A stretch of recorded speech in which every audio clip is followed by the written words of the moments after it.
सभी भक्तों को जय माता दी, हरिओम, नमो नारायण। आशा करता हूँ आप सब अच्छे होंगे।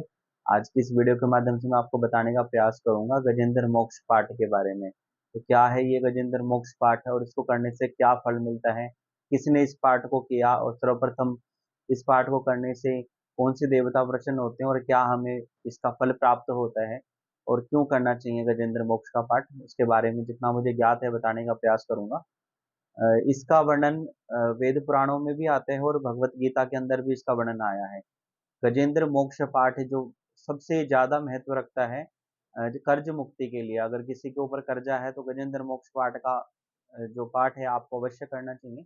गजेंद्र मोक्ष पाठ उसके लिए बहुत ही महत्वपूर्ण बताया गया है। जिनको सर के ऊपर कर्जा हो रहा है और बहुत प्रयास करने के बाद भी अगर कर्ज नहीं उतर रहा है तो कर्म अपनी जगह महत्व रखते हैं। कर्म करिए, मेहनत करिए, पैसे कमाइए और उस कर्ज को उतारने के लिए कोशिश करते रहिए। लेकिन पूजा पाठ विधि विधान वो हमें आत्मबल देते हैं उस कार्यों को करने में और क्षमता प्रदान करते हैं। और फिर जब देवताओं की कृपा होती है तो बहुत जल्दी उन्नति होकर पैसों में बरकत आकर वो कर्ज जो है वो उतर भी जाता है। तो जो अगर किसी प्रकार की किसी विपत्ति आपत्ति में फंसे हों तब भी इसे अगर इस पाठ को अगर श्रद्धापूर्वक किया जाए तो ये पाठ बहुत ही फलकारी होता है और बहुत ही जल्दी इसके जो परिणाम है वो देखे गए हैं। इसलिए इस पाठ को सभी साधु संत महात्मा भी बहुत मतलब इस पाठ का प्रचार करते हैं, बताते रहते हैं कि इस पाठ को करना चाहिए। जो भी आपत्ति विपत्ति में फंसा हुआ या घोर संकट में फंसा हुआ हो, जब कोई दूसरा सहारा नहीं रह जाता, जब एक आर्द्र भाव में अगर भगवान को पुकारा जाता है तो भगवान श्री हरिनारायण आकर उस दुख से उस संकट से आपको उभार देते हैं। ये इस पाठ की महिमा है। और आप किसी भी प्रकार की आपत्ति में हो, विपत्ति में हो या कोई संकट में घिरे हुए हो या किसी प्रकार के कर्ज से परेशान हो तो इस पाठ का अगर आप जो उच्चारण करते हैं तो सब प्रकार से आपको उस समस्या से निजात मिल जाती है, मुक्ति मिल जाती है। तो इस पाठ का क्या महत्व है, इसकी क्या कथा आती है, उसके बारे में थोड़ा-सा बताने का प्रयास करूँगा। जितना मुझे पता है कम शब्दों में आपको समझाने का प्रयास करूँगा। कि कहते हैं एक गजेंद्र नाम के एक बहुत बड़ा हाथी था, विशालकाय हाथी था और उसकी जो पत्नी थी, उसकी 4 पत्नियाँ थी। तो सपत्नी अपनी पत्नियों के साथ एक सरोवर के अंदर वो स्नान करने के लिए जाते हैं।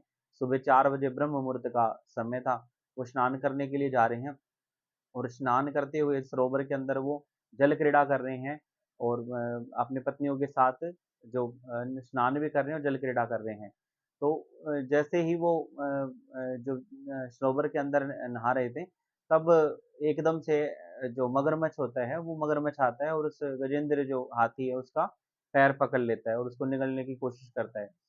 तो जो मगरमच्छ है उसके पैर को काटने लग जाता है तो बहुत कोशिश करता है गजेंद्र उससे छुटाने के लिए, लेकिन उससे वो पैर जो मगरमच्छ जो रहा था उसके मुख से वो अपना पैर जो नहीं छुटा पाता। तब जब कहते हैं कि अंत समय में उसने बहुत कोशिश की, उसकी जो पत्नियां थी उन्होंने भी बहुत कोशिश की लेकिन वो किसी प्रकार से उसके ग्राह के जो मुख से उसका पैर को नहीं छुड़वा पाई। तब जब कहते हैं अंत समय आता है या फिर जब कोई सहारा नहीं दिखता तो सब भगवान का स्मरण करते हैं। तो गजेंद्र जो हाथी था उसने पूर्व समय में पूर्व जन्म में कोई पाठ सिद्ध किया था जो पूर्ण पिता परमेश्वर भगवान जगत हरि नारायण श्री हरि विष्णु को समर्पित है। उस पाठ का वो उच्चारण करते हैं। उनको पूर्व जन्म का जो पाठ है जो उनको सिद्ध था वो पाठ उनको भगवान की कृपा से याद आ जाता है और उनको लगता है कि मेरे को भगवान की एक दिव्य स्तुति आती है, मैं भगवान को रिझाने और मनाने और उनको बुलाने के लिए उस स्तुति का पाठ करता हूँ।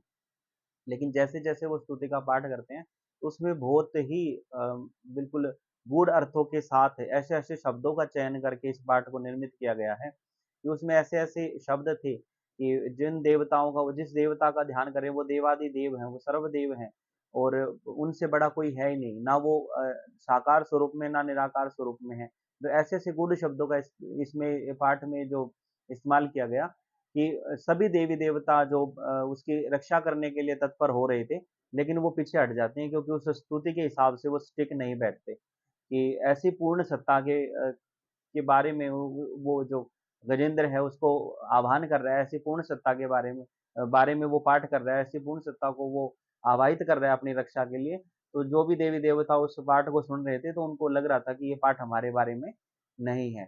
ये पाठ किसी चरम सीमा पर बैठे हुए कोई सर्वोच्च सत्ता पर जो बैठे हैं कोई देवता, उनके लिए ये पाठ किया जा रहा है, जो ना निराकार है ना साकार है, और निराकार होते हुए भी साकार रूप धारण कर लेते हैं, जो अपने भक्तों पर स्नेह में करुणा जो दृष्टि हमेशा बना के रखते हैं, और सर्व प्रकार से वो सभी देवी देवताओं के अधीन भी रहते हैं और देवताओं से भी परे हैं, मन बुद्धि से भी परे हैं, और किसी भी प्रकार की जो जो बुद्धि है उनको पाने में असमर्थ है। तो जब ऐसी जो वो पाठ करते हैं, ऐसा स्तुति करते हैं भगवान की, तो जब कोई भी देवता उनको बचाने के लिए नहीं आता, तो श्री हरि नारायण भगवान गरुड़ पर आसीन होकर वहां उस सरोवर के किनारे पहुंचते हैं उसकी रक्षा के लिए, और उनको झट से उसको ग्राह के जो चंगुल है उससे उसके मुख से उसको छुड़ा देते हैं और गजेंद्र को मुक्त कर देते हैं। तो गजेंद्र जो हाथी था, वो सरोवर के अंदर से कमल पुष्प तोड़कर भगवान को अर्पित करते हैं, श्रद्धार्पण करते हैं। और वो कहते हैं कि जब अंत समय जब भगवान को पुकारा जाता है, तो श्री हरि नारायण भगवान साक्षात प्रकट होकर गजेंद्र को मुक्ति दिलाते हैं और गजेंद्र की रक्षा करते हैं। तो वो कहते हैं कि पूर्ण पिता परमेश्वर स्वरूप जो है वो भगवान श्री हरि नारायण ही है। तो उनका वो उस भाव में स्तुति करते हैं, और उसी समय सारे देवी देवता आ जाते हैं भगवान विष्णु की स्तुति करते हुए, और सब देवी देवताओं को भगवान श्री हरि नारायण दर्शन देते हैं और कल्याण की कामना करते हुए अंतर ध्यान हो जाते हैं। तो ये पाठ को का एक महत्व है कि जो भी संकट में घिरा हुआ या कष्ट में घिरा हुआ या किसी भी प्रकार की विपत्ति आपत्ति में है या कर्ज में है, किसी प्रकार की समस्या में है, तो उससे मुक्ति दिलाने के लिए भगवान स्वयं प्रकट होकर उस जो जो भी आपकी परेशानी है उससे मुक्ति दिलाते हैं। तो ये इस पाठ का महत्व है। और इस पाठ का जो समय है वो सुबह 4 बजे ब्रह्म मुहूर्त का समय, जिस समय गजेंद्र ने इस पाठ को किया था, उसी समय अगर इस पाठ को किया जाए तो ये 100 गुना ज़्यादा फल देता है। मतलब इसका जो सही मुहूर्त है पाठ करने का वो सुबह 4 बजे ब्रह्म मुहूर्त का ही है।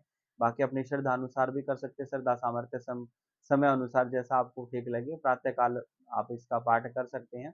और भगवान श्री हरिनारायण को ये पाठ समर्पित है, उनका ध्यान करके इस पाठ को किया जाए और निरंतर पाठ करते रहें, तो आप देखेंगे थोड़े ही समय में कर्ज से भी मुक्ति मिल जाएगी, और जिस समस्या को आपने ध्यान रखते हुए भगवान को समर्पित की है जो समस्या, उस समस्या का भी समाधान वो निश्चित रूप से करते रहते हैं और करेंगे भी।